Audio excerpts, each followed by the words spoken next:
Hey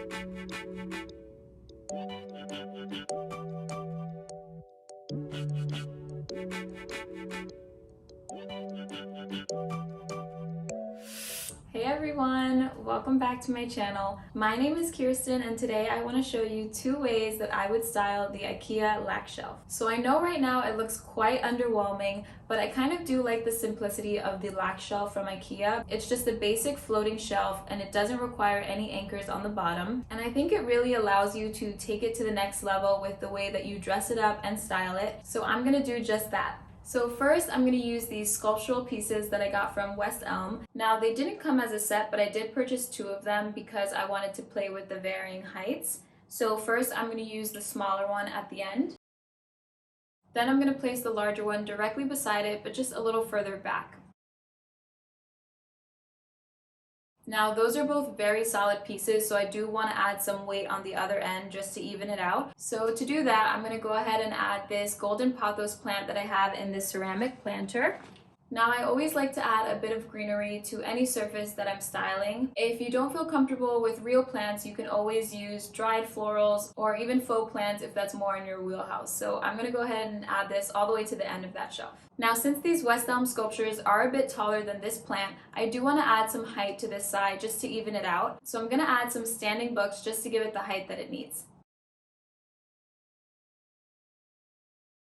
This book is a great one if you haven't heard of it. It's called Humans of New York, and they also have an Instagram page, but they basically just highlight various New Yorkers and talk about their stories and what's gotten them to the place that they are in now. So it's really nice just to flip through the pages and see all the different kinds of people you find. New York is obviously so great just because of the diversity here. So this is a great book, and I do actually like reading it and looking at the pictures inside. Next, I'm just going to add this bookend that I got from Target just to be sure that the books don't fall over, and also because it adds its own little styling moment here because of the colors and the texture that it brings.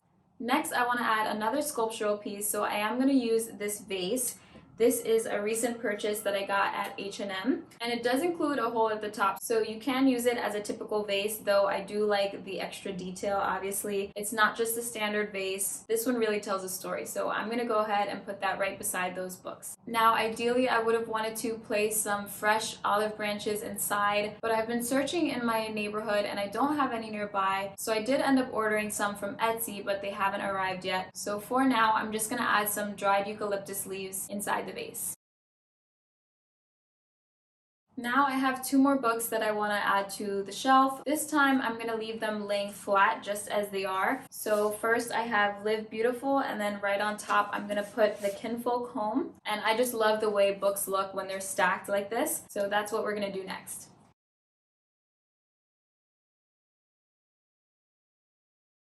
Now I do feel like those books do need something on top just to ground them. So right on top I'm just going to add this limestone knot that I got from Target. Now I do think we need a bit more greenery over on this side, so I have this jade plant that I'm going to place right beside those books. Now we still have a bit of a gap to fill, so I thought why not just add this little watering can right beside that plant. Makes it convenient for me, and it's also pretty nice to look at. Now I know oftentimes people say that you should group things in 3s or in odd numbers in general, but I tend to like pairings of items as well, so I will often group things by 2s. As you probably can tell behind me, I've just placed the watering can right in front of that plant, and then I have the 2 sculptures right here, along with this stack of 2 books. Just another note is that you don't want your items to be on the same level.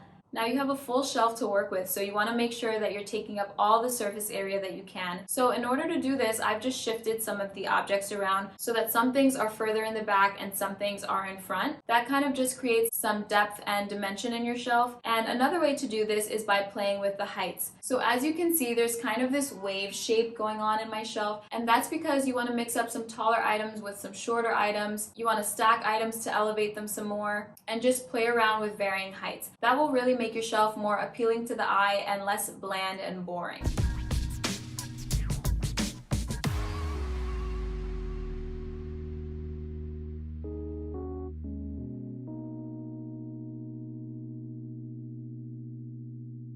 So that is shelf style number 1. Now I'm going to go ahead and take everything off so that I can show you the second way that I would style the shelf.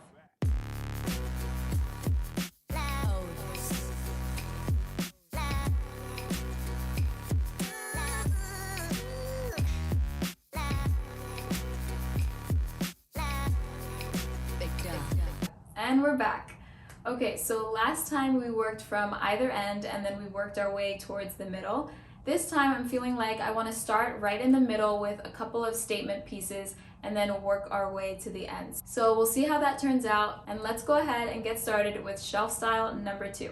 So you already know that I like to style in pairs, so I'm gonna start off with these 2 picture frames. And again, height is key here. I've got one that's larger than the other, so this one is gonna go in the back and then I'll add this one to the front. And these are just gonna lean up right against the wall, as I will show.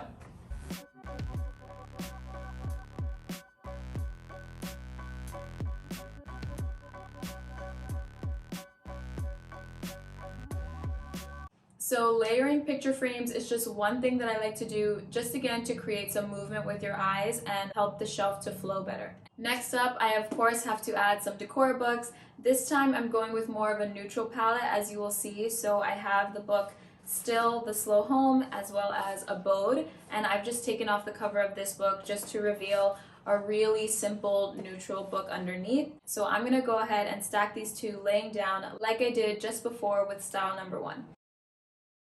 Here I go again with my pairs. I have these 2 candlesticks that I'm putting right beside the frames on the opposite end, and I'm gonna put the tallest one closest to the center of the shelf.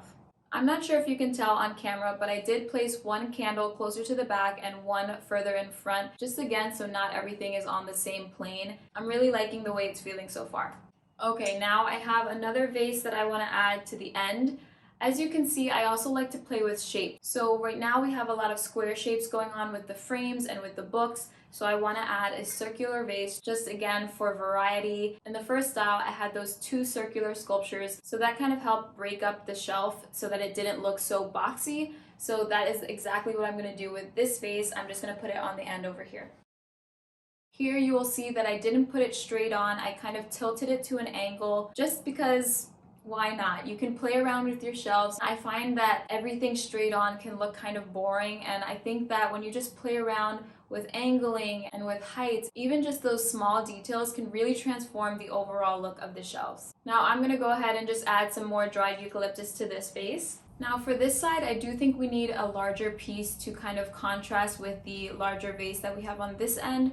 So I am gonna be including this wooden bowl that I have. I also really like that it's wooden because I think it adds a different kind of texture to the ceramic and the brass that we already have going on top of the shelf. So I'm gonna go ahead and place this on this end over here. And then I do always like to have some sort of layering piece. So with style number 1, I used the golden pothos to kind of hang down the shelf, and it added just a nice flow to the shelf. But this time I wanted to add this wooden bead garland that I found in the decor section on Amazon. So I'm gonna go ahead and put that right inside the vase and let it just hang down the shelf. Now, so far this shelf is looking very monochromatic. I am a big fan of neutrals, as you might know, but I do kind of want to add just something to break up all the beiges and the nudes that are already on the shelf. So to do that, I'm just gonna pop in this candle right here, and I'm gonna place it right next to that wooden bowl. Okay, next I do kind of feel like I want to do something more with this side, so I'm gonna just throw in this vase that I have. It's a really small vase, and this side has a lot of bigger pieces, so I'm just gonna go ahead and place this right next to the books that I have here. Now I'm just gonna use these dried florals that I have as vase filler. These are bunny tails, and I'm just gonna kind of let them lean over in the vase and just fall freely as they want. Now, generally when I have books stacked on top of each other like these are, I usually like to have something right on top of them just as an added layer. And for this, I really would have wanted to have a crystal geode to place right on top. But again, it did not arrive on time for this video. So for now, I'm just gonna be using some coasters that I have that same stone texture to them. These are agate coasters that I have. Thank you to the subscriber who corrected me. I was saying agate before. So these are called agate coasters. So agate is the name of the stone, and this has a very similar look to the geode that I would have wanted to include. So I'm just gonna place these right on top of the books. Okay, so I think that officially completes style number 2 of the shelf.